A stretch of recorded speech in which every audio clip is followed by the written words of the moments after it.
Sveiki visi, sveikinuosi iš garažo, turim variklį, turim sezoną nosies, tad labai nedaug žodžiauju ir einam dirbti, einam aiškintis, ką reikia padaryti.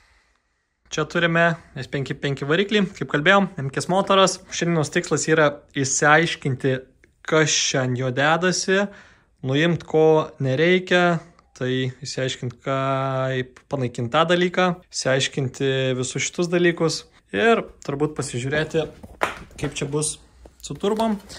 Nežinau, turėčiau šiandien gauti išmetimo kolektorių, tai arba gausiu arba ne. Laiks labai spaudžia, tai tikiuosi, kad viskas bus laiku. Kimbam į darbus, ardom kuo greičiau ir įsiardę turbūt pažinsim ir galėsim tiksliai pasakyti, kas šiandien to variklių yra, ką čia tie dalykai daro ir kaip čia viskas veikia, nes iš tikrųjų tai šiandien nieko nepažįstu. Esu pripratęs prie senų MP4 plytų, šitų naujų nieko praktiškai nepažįstu ir yra pirmas mano kartas, kaip kažką darysiu, tai jei kažką labai blogai darau, nepykit.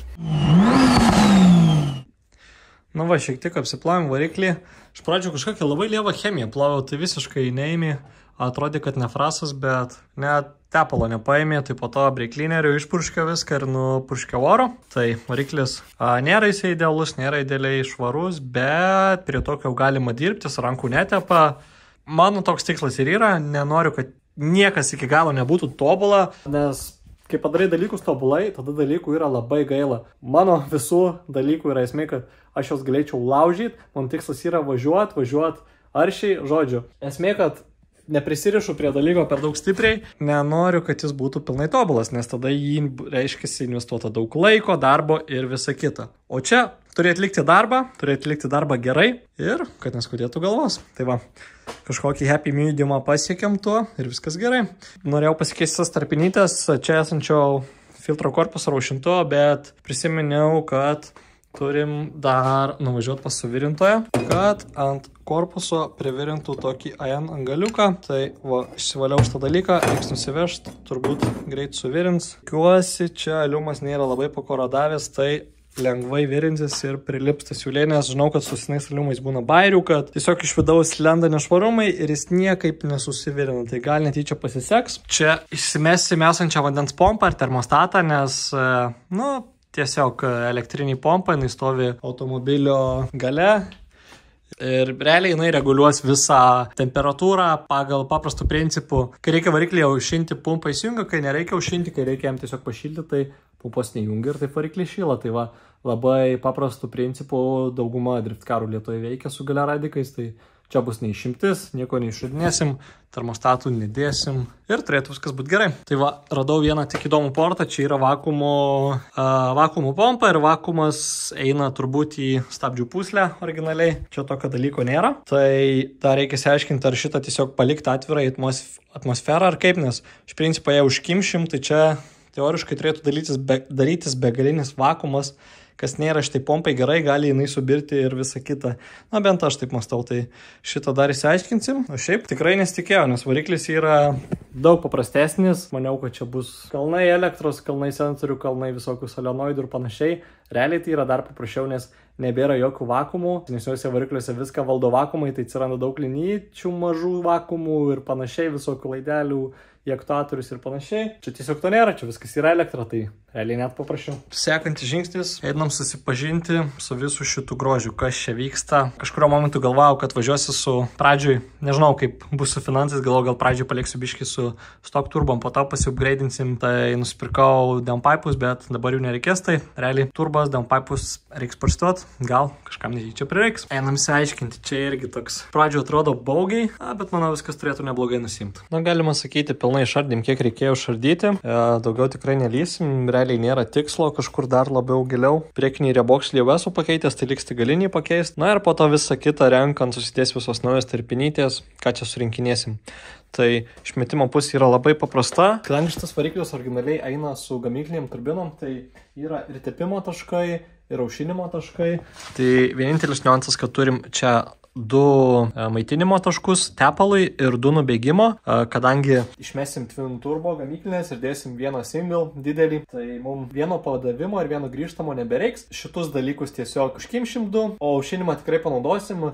Šiaip iš principo sportinių turbų galima ir neaušinti, bet tai tiesiog prailgina turbų gyvenimą, kadangi viskas jau yra vietoj.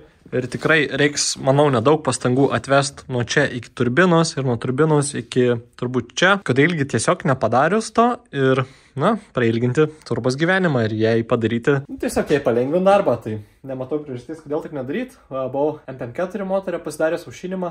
Taip pat pasidarysiu ir čia.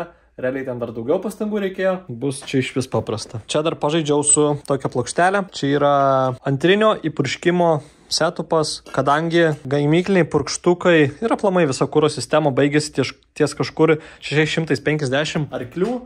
Aš kaip ir galvojau, kad gal užteks, bet Kamutas, Valdas dar paspaudė mane, sako, ką čia, normaliai sukam. Labai lengvai pasidaviau spaudimui ir susiradau tokį komplektuką. Jisai tikrai labai nebrangus dalykas.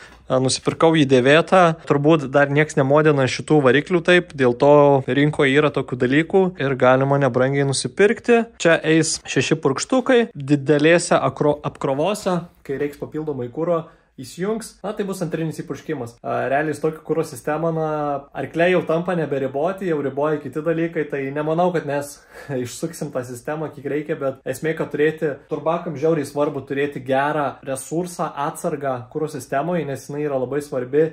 Viena klaida ten gali visą motorą realiai paberti į šipulius, kyla temperatūros kosmiškai, lydosi stūmokliai, visa kita. Tikrai detonacijos ir taip toliau negeri dalykai darosi turbakais, tai čia reikia būti labai atsargiam ir reikia apsidrausti, nors ir galio mums nereikėtų, bet jau kadangi lipam į aukštesnius galios levelius, tai išnaudosim tikrai. Nežinojau pilnai ir tik šitam varikliui, nes iš principo šitas reikalas yra nuo N54, N55 biuros, bet viskas vos telpa, čia yra fiškutės, aukštos slėgio kuro pompoms ir realiai jų dalį reikia nuardyti ir tik tada telpa šitas reilas, pavadinkim jį taip. Čia reikia biškį pasisukinėti, kažką reikės padeformuoti, manau, lamsdelį kuro, kad jisai būtų ten, kur reikia, nes kol kas nelabai nori testuoti, kur reikia, bet manau, čia nesunkiai pasidarys. O iš principo, žiauriai paprastas variklis, tikrai nustebino, nesitikėjau. Tikėjausi, kad bus daug daugiau elektros, bet pasirodo viskas padaryta labai primityviai, labai paprastai. Tai smagu tas.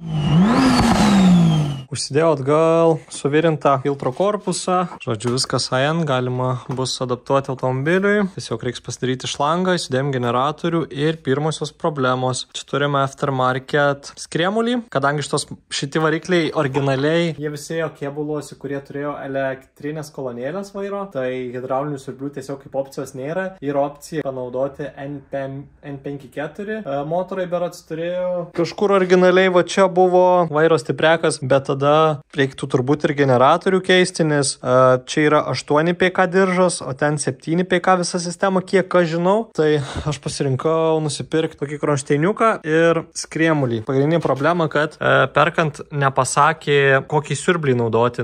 Tiesiog nežinojo, kam padaryta. Čia, nežinau, nelabai matos, bet vieną varžtą įsukom, kiti du visai netinka, bet šitas išnešimas skrėmulio puikiai tinka, viskas gerai, tiesiog reikia biškį ilgesnio dirželio. Pasižiūrėjau FQ einant čiut ilgesni dirželiai, tai manau tas puikiai tiks, viskas su juo bus gerai. Vienintelis niuansas, reikia dabar pasigaminti tą laikikliuką patį, tai sunkioji dalis šitoj sistemų yra skrėmulys, jį tikrai reikia turėti specifinius įrankius pasidaryti, nežinau, tos karbukus, kaip juos pavadinti, šito nepasidarysiu, bet ką galima, tai galima įsifrezuoti kitą tokį laikiklį, tai nusimsim siurblį, nusiskanuosiu darbe tvirtinimo taškų pozicijas ir bus galima paprašyti, kad išfrezuotų naują tą laikikliuką. Tai manau maža bėda, greitai šitą pasidarysim ir turėtų būti vairo stiprintuvas ant šio variklio. Tai va, tai trūksta šito lančiuko. Tai va, uždėjau kuro sistemą, taip šiaip prigavau, kad neprikristų jokių šiukšlių ir panašiai, nors ir išsilipinės, bet vis tiek. Tiesioginio įpurškimo sistemos yra labai jautrios ir negali būti jokių šiukšlių, nenoriu rizikuoti. Jau buvo vienas purkštukas susikirtęs, tai būtų gerai, kad tas nepasikartotų. Dėsim gerą filtrą, tikėsimės viską pagaus. Liko tik sulaukti to kolektoriaus, galėsim pasikabinti viską čia, ir čia laukiam. Tai va, realiai kol kas einam pailsėt, laukiam detalių, o kai gausim, iškart rinksim ir grūsim į kėbulą.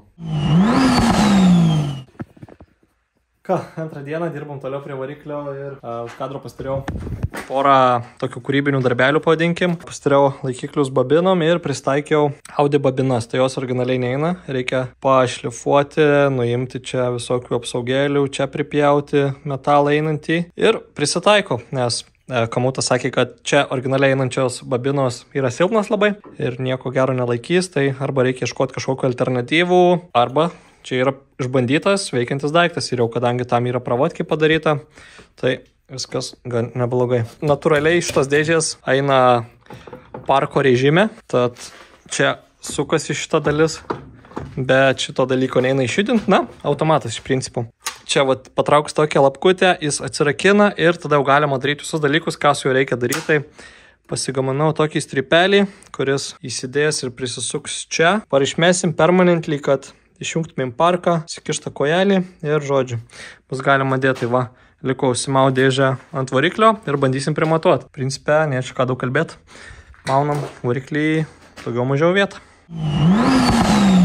S55 vietoj, kėbulė. Pasidarėm nemažai dalykų, realiai sprogo laikas žiauriai. Atvaręs buvo Tautvydas, padėjau pasidaryti nemažai dalykų su judėjimu ir panašiais aprengimais. Plankė ir Ramkažmogis, taip pat padėjau nemažai darbo. Kol su Tautvydu jie sukonstravo čia priekį, aš padariau daug nematomų darbų po mašiną, taip pravedžiau kuro linijas, pradėjau žiūrėti, kaip eis automato užšilimas ir visos kitos šlanginas ir panašiai, visos, žodžiu, linijos, linytės, kurios turi būti, įkyrų daryti. Darbas yra paprastas, na ne paprastas, bet toks sąlyginai nuobodus ir tiesiog reikia didžiąją dalim susižiūrėti, ko reikia nusipirkti, kur reikia sudėti, na ir tiesiog susižiūrėjimas visko. Tai va, kol aš tokius darbus pasidariau. Tautvydas su Ramkažmogiu subūrė priekį, čia bus tokios gražios plokštelės, firminės, pavadinkim taip. Senas reikėjo išmest, nes, gan akivaizdu, kodėl jis išmeta.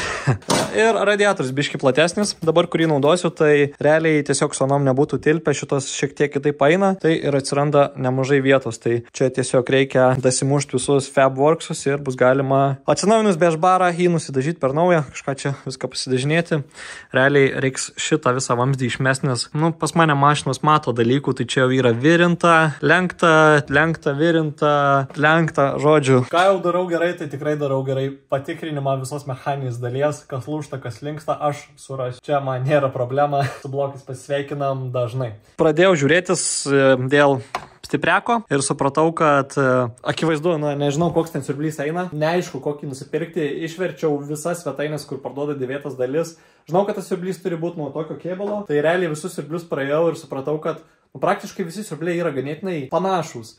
Ir pavyzdžiui, šito siurblio kodukų, ten 91128 berods, tie siurbliai su pora variacijų, kaip šito vamzduko nusukimas ir tie esminiai tvirtinimai, jie visi tie patys siurbliai, bet biškai skiriasi. Tai va, kadangi šitas mano akimis yra artimiausias, antras dalykas, kas jo gerai, tai jis yra labai pigus, nes čia dabar, ką įdėjau, yra nuo 2 litrų dizelio M serijos iš šitų kėbulų, tai tas siurblys dėvėtų dalių svetainiai apie kokį 15 eurų pigiausias prasideda ir žinau, kad jie ganėtinai gerai laiko ir galima dėti dėvėtus. Pasirinkau tokį siurblį, nes, atsivežė Ramkažmogis, davė, sako, pabandyk, tai va, pridirbam kronšteiną ir viskas pasiteisino, ką aš maniau, kad škivelis yra geras, tiesiog reikia nusipirkti atitinkamo ilgio diržą, bet tiesiog kronšteiną reikėjo pazulinti, kad įsidėtų tas siurblys ir realiai prisuko visi varžtai, viskas vietoj, viskas gražu. Žodžiu, stipreką išsprendėm nieko nepirkdami, dar eisiu vienas dalykas, reikia pasidaryti kažkokį šlangaus eskizą ar kažką, kad galėčiau nuvaryti į šlangų parduotuvę ir užsakyti hidraulinę slėginę šlangą, nes tokio dalyko tiesiog nerasi niekur, nes čia nepritaikysi, dažniausiai tai galvau pritaikyti, nes čia yra dabar nuo 1.6 krekždės, realiai 1.6 žarna, puikiai čia atliktų visą tą darbą, bet, manau, gan neestetiškai atrodo, tai pasistengsiu pasidaryti gražiai, nusipirkti naują šlangą. Tai va, viskas sužiūrėjau, visokių detalių, ko reikia sakyti, žiauriai daug visko reikia, tiesiog įvairių smulkmenų pagrindė, visas esminius dalykus jau buvau apgalvojęs, tai pradėjau pieštis, tiesiog nusipiešiau kažkokį tai difuzorių, random reikia dabar susirasti internete, kokį ventiliatorių naudosiu ir prisidėti ar 2 skylės, ar vieną, manau, dėsiu vieną, nes yra interkulerio, mažas radiatoriukas, aliuminis lengvas ir porą aušintuvų dėžiai. Variklio tepalui, turbūt dar įdėsim vieną stipriakui ten kažkur. Turbūt, kadangi šitos sistemos mano akim nesugeneruoja tiek karščio, kiek aišku aušinimo skystis, kuris jau mašinos gale, tai čia ventiką vieną, manau, dėsiu, ne 2, bet dar pažiūrėsiu, kaip čia yra vietos ir panašiai. Įvairiausių niuansai galvoj, kas vyksta, tai neklauskit, nes šiaip žiauriai prastai menedžinu porą dalykų vienu metu, tai dabar man sužiūrėti tiek dalykų yra gan sunku. Tai va. Bandom kažkaip visko neužmiršti, viską užsirašinėjau, nes kitaip tiesiog neįmanoma būtų. Pradėjom tikrinti savo aušinimo sistemos sandarumą, tai radom porą skylučių šitam vamzdį, kuris šituose vamzdžiuose, kurie einu per saloną. Labai prastam sąlygom virinom tos vamzdžius, nes per etapus dariau, pirmą jau sulenkė, suvirinau krūvą, tada pasidariau galus visus. Kai atsiras vamzdis parodys, paaiškinsiu gal aiškiau, bet principą darėm etapais rough shape'ą, tada galus dadėjom ir tada pjauau ilgius ir prisidėjau tuos štuceriukus, kuris suka į ant šlangas. Tai paskutinis žingsnis tuos pačius angaliukus buvo tikrai sunku prieiti, privirinti ir įtarim, kad ten bus turbūt kažkokių porų. Tai labai mažai per 6 ar 8 siūlės yra gal 3 maži taškiukai. Sutvarkysim tuos. Galia čia viskas gerai, viskas sandaru, tai turėtų viskas ledas būti čia, daugiau nelabai ką yra daryti. Kol kas tiek, einam pailsėti, tada jums nuspirdaliu. O, stipriako žarna baigta. Aišku, na čia toks ir baigimas. Realiai turiu pavyzdį, su kuriuo nuvažiuosiu į tokių dalykų parduotuvę ir užsisakysiu žarną. Turėtų būti viskas gerai. Ir daugiau mažiau viskas, kaip ir susižiūrėjau, tikiuosi nieko nepamiršau, nes jau būčiau beveik pamiršęs šitą žarną šią savaitę ir viskas vėl būtų nuskėlęs dar į sekančią. Tai žodžiu, tengiuosi viską 2 kartus perėti, viską susižiūrėti, žodžiu. Kol kas dar labai daug reikia dalykų padaryti ir apie daug dalykų reikia pagalvoti, realiai net nespėju nei galvoti, nei daryti, tai dar ir bandau pafilmuoti. Na ką, tikriausiai nelabai kokybiškai gaunasi padaryti, tai nepykit už tai.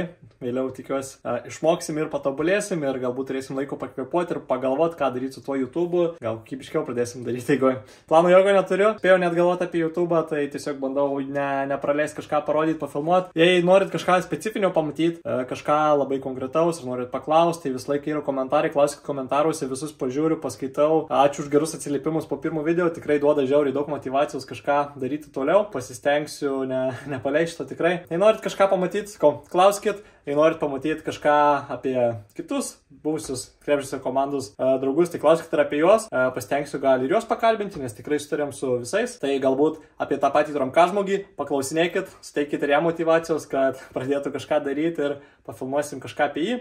Tai va, dirbam, kai nedirbam, tai galvojam. Nežinau, ar čia video galas, tai čia galas, tai laikus, subscribus, kad ir ką ten reikia YouTube padaryti, padarykit, nepraleiskit, bandom pakurti kontentą.